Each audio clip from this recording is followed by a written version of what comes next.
Mang, kumahanya lamun Indonesia diserang ku negara musuh gitu. Jauhan ente ngatu Gus, rek perang sagala. Itu damai ngakieu hirup.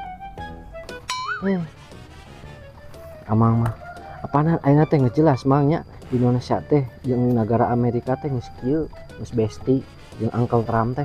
Kumaha coba lamun teh negara-negara anu teresepeun ka Amerika teh lo nyerang urang. Kalem we tong kudu sieun. Lain loba kalem mang, kudu taki-taki urang teh. Kudu siap-siap. Ya dengkeun Gus kumanehnya.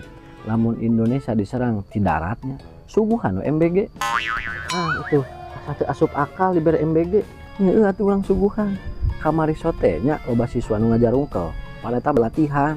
Engke mah urang nyaankeun. Terus lamun engke aya serangan udara kumaha?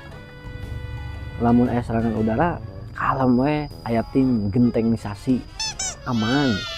Sok kumaha rudal. Ngecek dulu. Kuat Gus. Kalem atuh Gus. Terus mun aya serangan di laut kumahaan di pesisir-pesisir pantai.